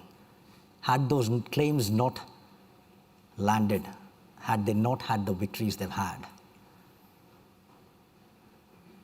we would continue to have survived on a wing and a prayer for another 100 years. Okay? So it requires a crisis for an organization to transform. So we paid out 95p of every pound. The 11 flats, the Grace and Flavor flats as they were called, were all sold. Every penny of that towards the settlements that we have paid out. And the finance director is somewhere in this room who spends sleepless nights trying to make sure we are financially keeping the clocks on. Mohammed, another great guy. Lisa, our ops director in the room, who is constantly looking at where we can save money so we can become more efficient. You then have Vanessa, whose primary job is to make sure we don't have a third group claim against us. We have the national board, Tiff Lynch, John Partington, Brian Booth, Mel Vons, and the list, and I'm seeing a number of them here, and the list can go on. I can see Zach and Lee and Paul Williams and Richie. I can see Aileen there, Thames Valley. I can see Joe Saunders. I said Lee Sims. I can see Andy, Simon Payne. I mean, guys are working incredibly hard. Okay, we are a very, very different federation. The guys are working incredibly hard to do the right thing. We are learning from our mistakes. And what I say is the best is yet to come. Several high-profile officials have been investigated over the last few years, some removed from their positions. How do you balance due process with the obvious need to show zero tolerance when it comes to poor conduct? For a start, Ian, there are ongoing litigations in place at the minute, and therefore there's a limit to how much I can speak about it. Sure. But what I will say, and the assurance that I want to give to our delegates here, is our process is written in statute, and we follow that process. Okay. And we act without fear or favor. I take a lot of heat personally, but that comes with the territory. But ultimately, as an organization, we have all signed up to upholding certain standards. And so those standards apply to me, applies to the board, the council, everyone in the room, all staff. And it's important we continue to act without fear or favor. The mistakes we have made in the past is the decisions we made and the approaches we've taken or adopted have been inconsistent. So all we are doing today is what should have happened about 50 years ago. Let's move to this area, the Victim and Witness Support Programme. This is a big feature. It's a major initiative, of course, but I think there's a lot of officers want to actually know when they can access it. Not an unreasonable question. How are you going to measure whether this works? So there's a lot of work that's currently underway in order for us to get ready to launch. We are working with victims and witnesses to help review the policy we have. We have a policy which we've drafted, and we are seeking the views of victims and witnesses to feed into it, to bring their experiences into it. We have to train our reps. It is not as simple as bringing people into a room and saying, these are ethical walls, you don't talk about you don't share confidential information. So it's more than that. It's a big culture change for us. Yeah. And we want to run a survey at some point in the future to measure that feedback, to get some response. What I find very interesting and reassuring is victims are coming forward and asking us to help. If we were that bad, if we were not that great an organization, we would not have victims come to us, victims and witnesses. The fact that they are reaching out to us, 86% of them over 1,000 of those responses have been a victim or witness themselves. 1 in 5 of the respondents were either a victim or a witness, or are a victim or a witness. Asking us to support them speaks volumes about the faith and the confidence they have in the Federation. And we need to respond to that. But also, on your own survey, 4 in 5 officers fear consequences if they report wrongdoing. How can that be reversed? Because that's a genuine concern. And that's precisely what I mean when I say it's a culture change. This is more than just having classroom training programs. This is more than that. So it's that culture change that we need to work on that will help improve that and rebuild trust. Let's move to the real state of policing report. There's a lot in there as well to show the system, if you like, from the inside. What is the headline finding, as it were, that you would like to see come out of that? If I'm being brutally honest about it, we know the system is broken. Okay, we know that. What we need to understand and try and see from the eyes of the rank and file, from the experience of our 150,000 members, is what does change look like? That's the bit I'm more interested in. We know the system is broken. We know that. We don't need a review or a report to tell us that. What we now need to do is show the leadership as the very officers who deliver the service on the ground, show that leadership to demonstrate how things need to change. And my hope is through the real state of policing report, we can bring to life not just what needs to change, but how things need to change, using our lived experiences. And what about your relationship with government? I mean, a lot of reps and many people in this room who will have met with ministers over the years have there's always a mixed report, in terms of what that relationship looks like. How are you finding it now? There's a new policing minister. Have you met with the new minister? Are you able to kind of grow that relationship in a different way? The short answer is yes. And the government are aware that our loyalty is to the Federation and the membership. There is no denying that. They have initiated a fortnightly meeting with us, and Tiff and I meet with the policing minister once a fortnight to talk about issues real time. It's an opportunity for them to tell us what's happening. It's an opportunity for us to tell them what's happening. And that's been started with their inertia. We didn't ask for it, they initiated it. But it's very clear that we have a job to do. So we will fight that good fight. We will put the views of the Federation and the membership forward. But equally, what I also want us delegates here to understand and the membership to understand is gone are the days where we are going to keep banging tables and demand stuff. Because whether we like it or not, the government are an incredibly important stakeholders in this jigsaw. So rather than working against them, we've got to work with them. But we will of course agree to disagree. We will put our position forward. We will fight. We've been trying to table bang for the last 100 years. We've been trying to be very vocal for the last 100 years. And that reminds me of Einstein's definition of insanity. Doing the same thing over and over and over again, but you expect different results. That's never going to happen. So why don't we try something different? Why don't we try and influence positive outcomes without raising a voice?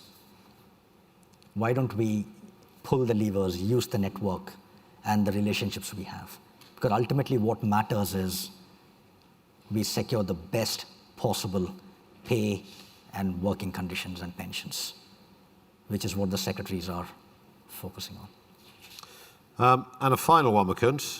If we meet again at conference this time next year, what is the one thing you'd like to say to officers, or like to be saying to officers about the Federation that isn't happening today? What would you like that to look like a year from now? For me, 2026 is a year to consolidate. We've come a long way. We are beginning to achieve things. We are going to spend more time celebrating successes, and we will continue to learn from our mistakes. So 26 is a year where we consolidate. The last time I stood at conference, I committed to delivering an independent review, and I pride on the fact that I follow through on my commitments. And today I'm standing here or sitting here physically and saying, I have delivered the independent review. And I made 3 commitments today. The real state of policing report to be commissioned, victim and witness support program to be commissioned, and welfare for reps to be commissioned. And so this time next year when you're at conference, I'm pretty confident that we will have delivered on those 3 commitments. What would you like officers to be saying this time next year? Sorry?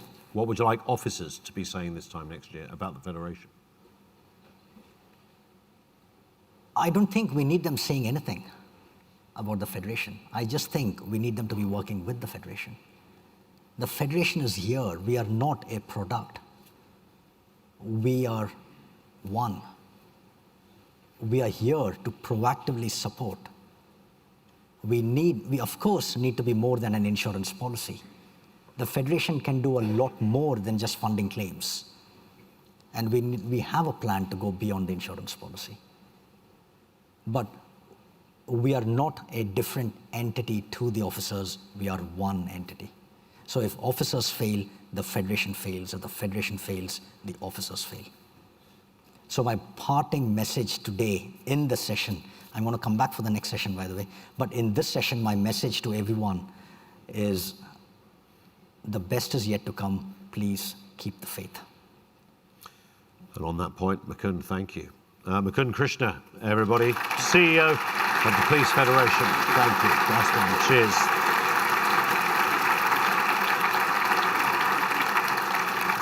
We are going to take literally a 5-minute break here because the AGM is upon us. That's going to include, of course, there are 2 motions as well. You'll receive a voting link. Just to remind everybody, you will receive a voting link. 5 minutes, you might want to stay where you are, stretch your legs a little bit, and we'll be back for that with Mukund and others next.